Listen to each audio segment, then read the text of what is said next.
Assalomu alaykum hurmatli kanalimiz kuzatuvchilari. Kanalimizda hafta dayjesti va sizlar bilan men Elvira Tursuntosheva. E'tiboringizga institutimizda hafta davomida bo'lib o'tgan yangiliklar va amalga oshirilgan ishlarni qisqacha tarzda havola etamiz. Joriy yilning 25-mart kuni mamlakatimizdagi barcha davlat tashkilotlarida Yer soati kuni munosabati bilan maxsus aksiya tashkil etildi. Tabiiy resurslarni asrash va atrof-muhit musaffoligini ta'minlash maqsadida tashkil etilgan mazkur aksiyada Samarqand davlat chet tillar instituti jamoasi ham faol ishtirok etdi.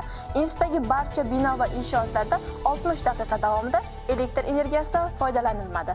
Ushbu vaqt davomida talabalar o'zlarining yoqtirgan mashg'ulotlari bo'lgan kitob o'qish hamda sportning shaxmat shashka turlari bilan shug'ullanishdi.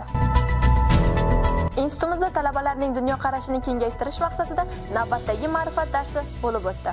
Samarqand davlat chet tillar institutida talabalarning ma'naviy olamini boyitish hamda ijtimoiy ma'rifiy faolligini oshirish maqsadida institut rahbar xodimlari hamda professor o'qituvchilar tomonidan muntazam ravishda ma'rifat darslari o'tib kelinmoqda. Institut rektori Bahodir Xoliqov tomonidan o'tilgan navbatdagi ma'rifat darsi O'zbekiston Respublikasidagi iqtisodiy, ijtimoiy, siyosiy voqealarga bag'ishlandi.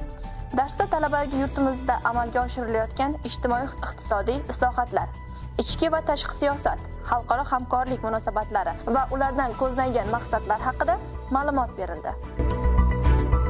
Samarqand davlat chet tillar institutida til, fan va madaniyatlar integratsiyasi mavzusida xalqaro ilmiy anjuman bo'lib o'tdi. Unda mamlakatimiz olimlaridan tashqari Rossiya, Xitoy, Kamerun, Kanada va boshqa davlatlardan xorijlik soha vakillari ishtirok etishdi.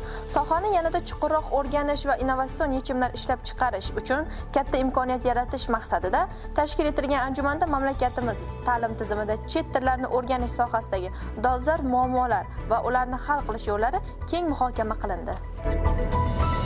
An'anaga muvofiq institutimizda Ramazon oyi munosabati bilan talabalarga iftorlik tashkil etildi va dasturxonga milliy taom osh tortildi. Talabalar iftorlik qilish bilan birga o'zaro bir-birlarini qo'llab-quvvatlash, hurmat-ehtirom ko'rsatish va mehr-oqibatli bo'lishning ahamiyati haqida samimiy suhbatlashishdi. Tadbir davomida rektor va prorektorlar talabalarni yakuniga yetayotgan Ramazon oyi va Ramazon hayiti bilan tabriklashdi.